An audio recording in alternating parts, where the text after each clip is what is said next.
Everyone. Welcome to Learn English with Miss. In today's lesson, we will learn how to write a literary analysis essay. Table of contents. Reading the text and identifying literary devices. Coming up with a thesis. Writing a title and introduction. Writing the body of the essay. Writing a conclusion. Let's begin. Step 1, reading the text and identifying literary devices. The first step is to carefully read the text or texts and take initial notes. As you read, pay attention to the things that are most intriguing, surprising, or even confusing in the writing. These are things you can dig into in your analysis. Your goal in literary analysis is not simply to explain the events described in the text, but to analyze the writing itself and discuss how the text works on a deeper level. Primarily, you're looking out for literary devices, textual elements that writers use to convey meaning and create effects. If you're comparing and contrasting multiple texts, you can also look for connections between different texts. Language choices. Consider what style of language the author uses. Are the sentences short and simple or more complex and poetic? What word choices stand out as interesting or unusual? Are words used figuratively to mean something other than their literal definition? Figurative language includes things like metaphor. For example, her eyes were oceans. And simile, for example, her eyes were like oceans. Also, keep an eye out for imagery in the text. Recurring images that create a certain atmosphere or symbolize something important. Remember that language is used in literary texts to say more than it means on the surface. Narrative voice. Ask yourself, who is telling the story? How are they telling it? Is it a first person narrator, I, who is personally involved in the story, or a third person narrator who tells us about the characters from a distance? Consider the narrator's perspective, point of view, and tone. Structure. Consider how the text is structured and how the structure relates to the story being told. Novels are often divided into chapters and parts. Poems are divided into lines, stanzas, and sometimes cantos. Plays are divided into scenes and acts. Think about why the author chose to divide the different parts of the text in the way they did. Step 2, coming up with a thesis. Your thesis in a literary analysis essay is the point you want to make about the text. It's the core argument that gives your essay direction and prevents it from just being a collection of random observations about a text. If you're given a prompt for your essay, your thesis must answer or relate to the prompt. For example, essay question example. Is Franz Kafka's Before the Law a religious parable? Your thesis statement should be an answer to this question, not a simple yes or no, but a statement of why this is or isn't the case. Thesis statement example. Franz Kafka's Before the Law is not a religious parable, but a story about bureaucratic alienation. Say you're analyzing the novel Frankenstein. You could start by asking yourself, how is the character of Frankenstein portrayed? Your initial answer might be a surface level description. The character Frankenstein is portrayed negatively in Mary Shelley's Frankenstein. Topic and position.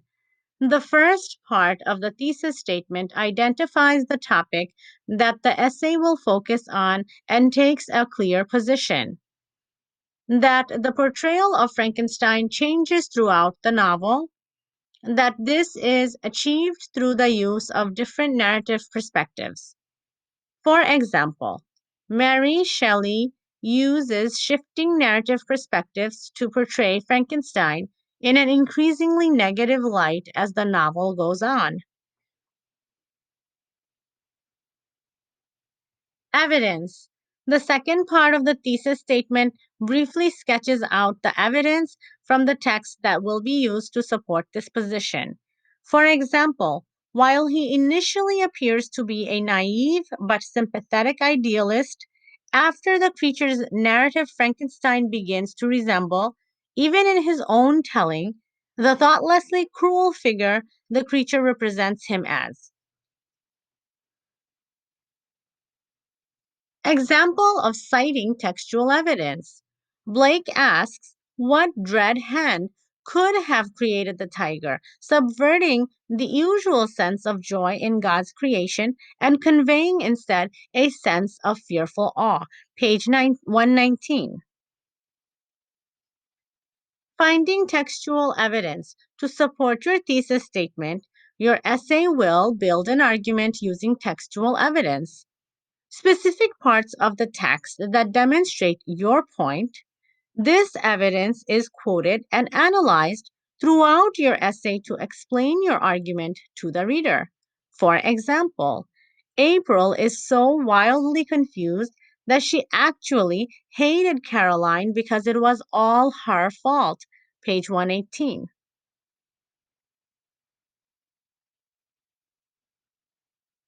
Step 3, writing a title and introduction. To start your literary analysis paper, you'll need two things: a good title and an introduction. The title. Your title should clearly indicate what your analysis will focus on. It usually contains the name of the author and text or texts you're analyzing. Keep it as concise and engaging as possible. A common approach to the title is to use a relevant quote from the text, followed by a colon, and then the rest of your title. Writing an opening sentence for the introductory paragraph. The opening statement is basically the introduction, opening up with a commonly held assumption about the text. Example of an opening sentence. Mary Shelley's Frankenstein is often read as a crude cautionary tale about the dangers of scientific advancement unrestrained by ethical considerations. In this reading, protagonist Victor Frankenstein is a stable representation of the callous ambition of modern science throughout the novel. Thesis statement. The thesis statement takes a position against the common assumption and sums up the main argument that will be put forward in the essay. This essay, however, argues that far from providing a stable image of the character, Shelley uses shifting narrative perspectives to portray Frankenstein in an increasingly negative light as the novel goes on. While he initially appears to be a naive but sympathetic idealist, after the creature's narrative, Frankenstein begins to resemble, even in his own telling, the thoughtlessly cruel figure the creature represents him as. Signposting. Signposting is a brief overview of the essay's structure, telling the reader what to expect from each part.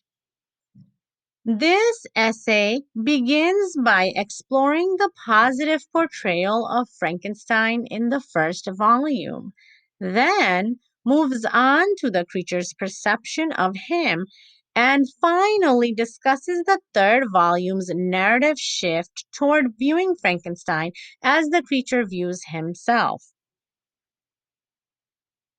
This is what the introductory paragraph looks like. Mary Shelley's Frankenstein is often read as a crude, cautionary tale about the dangers of scientific advancement unrestrained by ethical considerations. In this reading, protagonist Victor Frankenstein is a stable representation of the callous ambition of modern science throughout the novel. This essay, however, argues that far from providing a stable image of the character, Shelley uses shifting narrative perspectives to portray Frankenstein in an increasingly negative light as the novel goes on. While he initially appears to be a naive but sympathetic idealist, after the creature's narrative, Frankenstein begins to resemble, even in his own telling, the thoughtlessly cruel figure the creature represents him as. This essay begins by exploring the positive portrayal of Frankenstein in the first volume, then moves on to the creature's perception of him, and finally discusses the third volume's narrative shift toward viewing Frankenstein as the creature views him. Here's another sample introductory paragraph. What would one expect to be the personality of a man who has his wife sent away to a convent or perhaps has had her murdered because she took too much pleasure in the sunset and in a compliment paid to her by another man? It is just such a man, a Renaissance duke, who Robert Browning portrays in his poem My Last Duchess. A character analysis of the Duke reveals that through his internal dialogue, his interpretation of earlier incidents, and his actions, his traits, arrogance, jealousy, and greediness emerge. Notice that the paragraph starts with a question to grasp the reader's attention.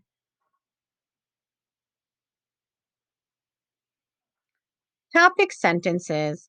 To keep your points focused, it's important to use a topic sentence at the beginning of each paragraph. A good topic sentence allows a reader to see at a glance what the paragraph is about. It can introduce a new line of argument and connect or contrast it with the previous paragraph. Transition words like however or moreover are useful for creating smooth transitions. Example of topic sentences. Nevertheless, the radiance that appears to stream from the door is typically treated as religious symbolism. Using textual evidence. Again, a key part of literary analysis is backing up your arguments with relevant evidence from the text. This involves introducing quotes from the text and explaining their significance to your point. It's important to contextualize quotes and explain why you're using them. They should be properly introduced and analyzed, not treated as self explanatory. Here's how to paraphrase or summarize parts of the text. That is, to describe the relevant part in your own words. The initial and final sections of the novel consist of Walton's letters to his sister, and it is significant that the entirety of Frankenstein's and the creature's narratives are ostensibly transcribed by Walton in these letters. Step 5, writing a conclusion. The conclusion of your analysis shouldn't introduce any new quotations or arguments. Instead, it's about wrapping up the essay. Here, you summarize your key points and try to emphasize their significance to the reader. A good way to approach this is to briefly summarize your key arguments and then stress the conclusion they've led you to, highlighting the new perspective of your thesis provides on the text as a whole. Summary. The conclusion starts with a brief recap of the points that have been made in the essay. By tracing the depiction of Frankenstein through the novel's 3 volumes, I have demonstrated how the narrative structure shifts our perception of the character.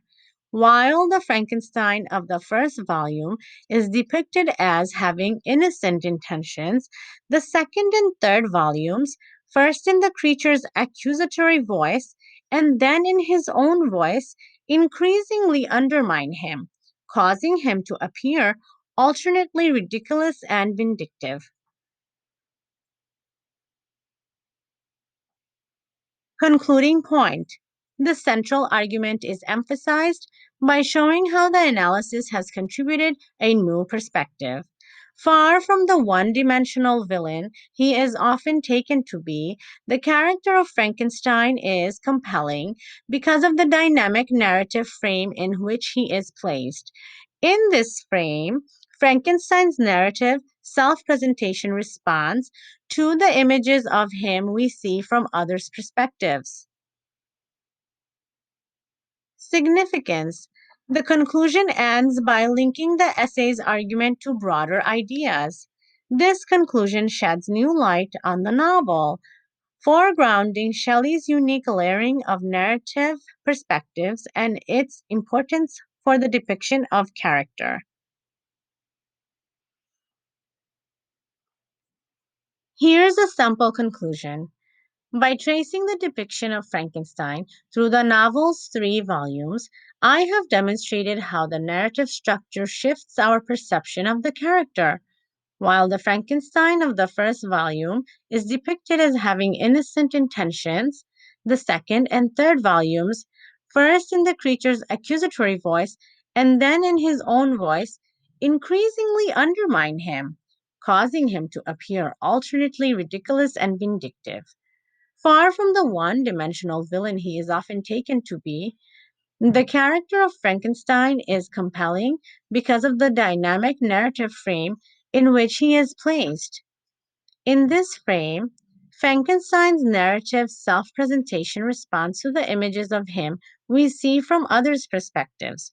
This conclusion sheds new light on the novel, foregrounding Shelley's unique layering of narrative perspectives and its importance for the depiction of character.